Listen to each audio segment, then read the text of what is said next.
What's up, everyone? This is Dalzell, and I'm here with Bobby Manning of CLNS Media. Celtics just beat the Pacers 142-105 to break a two-game losing streak. And we were just discussing, does this game give you a lot more confidence in this team? I know Joe Mazzulla said post-game, it's just one game. He's not going to put too much into a loss or a win. In your eyes, where do you kind of stand walking away from this one? They responded the way I expected them to. I mean, we know this team's above the pay. They just swept them in the East Finals. You have that slip up against them earlier in the season. But you know, when they're down 3 rotation guys, you come in missing a few bodies too, but you're coming off a rough stretch here. So this is the kind of game where you expect commensurate effort, offensive execution, and then defensive intensity that you saw throughout this game. And I love how they built on the lead each quarter. There wasn't much slippage late in the second quarter there. Now, does it absolve all the concerns I had over 4 games coming into this? You want to see it repeat on Sunday, and then you do want to see it against some of the best teams in the league that are going to come up here in late January. So I don't think one game totally moves past everything that we talked about the last handful of games here. But I love Jaylen's response specifically because he played with that forcefulness. He set the tone from a pace perspective, and he just went on such a tear in that first half that the Pacers couldn't even stand up after that. Yeah, definitely. And I agree with that. I think part of covering this team, one of the things that we have learned from Joe is that nothing's fixed and nothing's broken, and he said that to us before. And I think in this game, what I will say is that it made me realize that we haven't quite seen the ball movement that made this team so historically great on offense last season.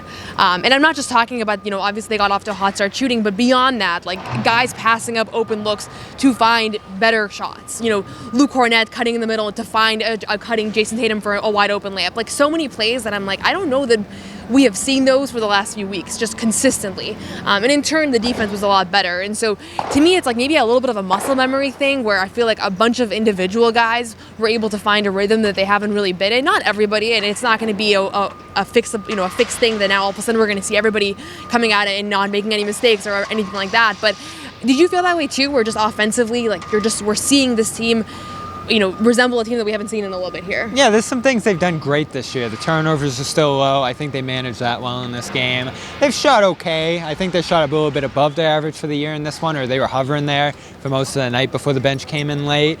So they did better in that area. I think the defense, on average, compared to their average night this season, was a little bit better as well. So there was room for improvement coming into this, and I'll keep throwing it back to Joe's comment before the game that got to me a little bit because I do think to some degree this was effort-based, and here's what he said about that. How do you go about it? I mean, if you're I don't know if that.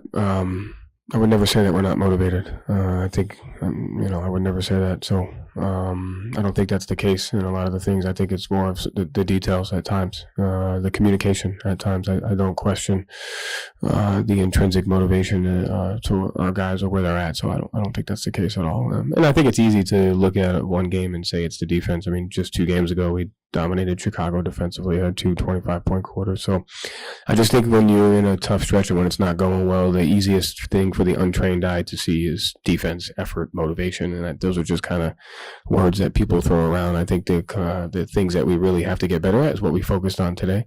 Situational defense in 10 to 15 possessions were a part of that. I just think it's so easy to go to that when you lose whatever we've lost, 2 out of 3, something like that. So we talked about it already.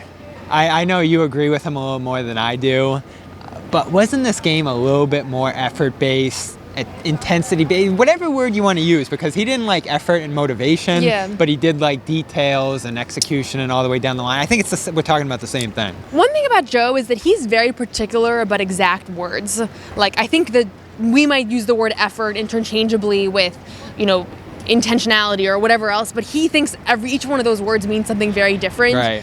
And I remember this because I asked him about players dealing with hate online, and he was like, hate. Remember when Gary said excruciating? He didn't like that word at all. I think sometimes he doesn't like these extreme words, and I think he would say a lack of motivation or lack of effort are very extreme terms to describe a basketball team that's working around the clock to be great, right? And so what it probably is attention to detail. It's resilience in the face of adversity.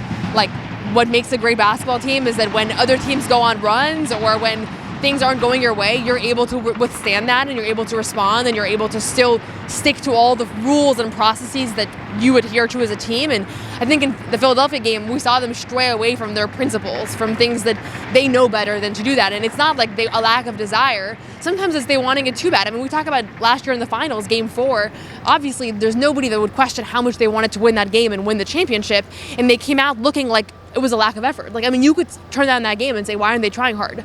And I remember we were all trying to figure it out and talking to the players and things. And again, it's not a lack of effort, but it's a lack of ability to withstand things going wrong. I think those two things can sometimes be conflated too. Yeah, and we know there's room for growth with this team. I think Joe's been searching for more offensive rebounding. You got that in this game. I think you've mentioned more ball movement many times. That was probably the story of this game. Yeah, and depth contributions too, like Walsh's effort here, badly needed. Cornette's been pretty solid throughout the year, but I think you're starting to see him string together some more good games here. And Brown, to go back to him, he hasn't shot well to start this year, and he wakes up in a big way with his performance in this game. So across the board, they needed a bit of a wake-up call, and now what you want to see is them carry this forward for an extended stretch. So this is step one to breaking away from that 4-game low that they had there. But it's a great one. And again, we talked about it earlier. I expected a competitive game. I expected a lot of pushback from the Pacers here. So I'm not going to say, oh, they were missing everybody and this wasn't that impressive of a win. I think that's a good team on the other side that you basically dominated in this game. And again, one game is going to just tell us a little bit about this team. I loved seeing Jaylen have just a breakthrough performance because he has struggled. I think it was much needed. And Joe talked post-game about how he can ignite an arena, and covering this team and being in this building, like, you can feel that a big Jaylen Brown game, there's almost nothing like it. The dunks, the three-level scoring, just the way that he engages with the crowd and everything. So, yeah, I think that was huge to see, but ultimately we're going to come away with a lot more about this team, on Sunday when they play the Indiana again. Tuesday they have Toronto, and then they go out west for, the road trip that we've talked about a lot. That's a very difficult road trip. So we're going to learn more and more about this group over and over again, but I think tonight was the best response you could have asked for. If you're following this team and you were frustrated with what you saw on Christmas Day, and Jaylen Brown even apologized, I think, for the effort that fans that came out here to watch. And credit to him for wearing that in this game, and I think so much of the way this night went was because of the tone he set early and often throughout. And I'll give Joe credit too, playing those two guys the first I love that. 12 minutes and 14 minutes in Tatum's case, I think set a tone for how important this game was for them too. And it overwhelmed an Indiana team that of course was coming in on a back-to-back. Yeah, I loved that. I almost forgot about that, but that really helped them in the beginning. That it allowed Jason Tatum and Jaylen Brown to play that entire first. I don't think we've seen that this year. We've seen them one time. Okay, other than that, yeah. We've seen them swap sometimes when Jaylen has the hot hand, but for Joe to leave Tatum in, and a lot of the rotations were different today. I felt like he's not going to go into it, but I felt like a lot of that was intentional in trying something different. Clearly, it hasn't been working, or they've been needing a little extra spark, and the buttons that he pushed today worked. And that's all you can ask for from a head coach. And again, we'll see how the next few days here pan out. I think we're going to learn a lot about this team over the next few weeks. But for right now, I think this is an encouraging one. And they did it without Holiday and Porzingis, which I'll give them credit for as well here. So that's it from us today at the Garden, but we'll be back on Sunday with more coverage on CLNS Media.